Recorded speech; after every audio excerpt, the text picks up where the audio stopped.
Hi, my name is John Nyland, here in Lisbon for the Web Summit that starts on Monday. All manner of graphic designers and internet specialists and marketing consultants, coaches, trainers. Who isn't involved in the internet these days?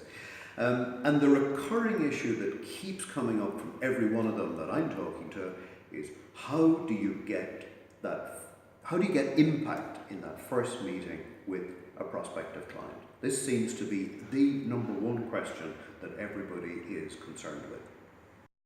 What many people don't appreciate is that actually that battle is won or lost in the first 5 to 10 minutes, well within 10 minutes. Most purchasers have already made up their mind whether they're buying you or not. If you're in any doubt about that, just flip sides. Think about times that you are the buyer. Haven't you generally made up your mind about the person you're interviewing or meeting with or networking with well within 10 minutes, in most cases well within 2 minutes? So in this particular video, I'm going to cover a few tips that anybody here can use in order to have more impact in that type of a first meeting. So 3 tips and 2 pitfalls. Let me start with the pitfalls because that kind of illustrates why the tips are important. There's two extremes, if you like, that we want to stay away from. So on one extreme, it's talking about ourselves, a little bit like I'm doing now. You know, most of the time we do not want to be talking about ourselves, our CV, our experience, our qualifications. If you use up the first 10 minutes to do that, poof, you've just lost a key moment in the conversation. But at the other end, we also want to avoid the "how can I help you" opening. Geez, you're a consultant or a coach or a trainer or a knowledge expert of some kind. You're supposed to know how you can help them. So the whole idea of opening with "how can I help you" belongs to another age. So these are the 2 extremes we want to stay away from. So what do you do? So first few minutes with a prospective client, really important to talk about some of the key developments in their world, not yours, right now. Let me give you an example. Claire. Hi, I'm Claire. I'm a marketing specialist also here in Lisbon, and one of the most useful insights I've come across is talking to clients about their target market.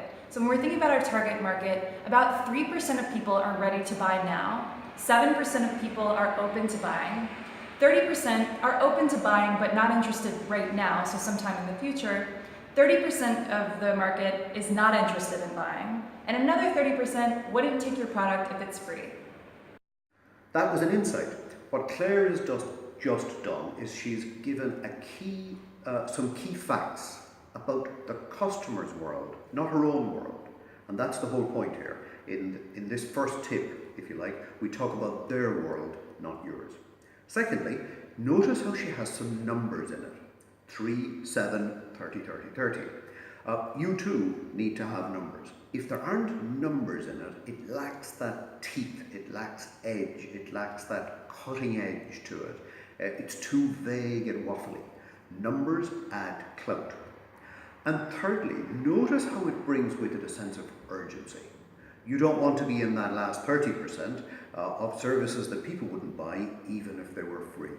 The point about this implied sense of urgency is there are consequences for those who don't pay attention. And in today's uncertain economy, particularly in the UK around Brexit and all the other topics that are sowing uncertainty left, right and centre, it's really, really vital that you combat uncertainty by having consequences for inaction. Notice how Claire's insight neatly illustrates the consequences of doing nothing. So for all of these reasons, I find it's crucial, both for myself and other people, that we test our insights. Coming up with insights on your own, it's very tempting. You know, we all want to stay in our cozy world and not expose ourselves to the risk of critique. But coming up with an insight on your own is a bit like trying to cut your own hair. In theory, you have the skills, but alas, we lack the perspective.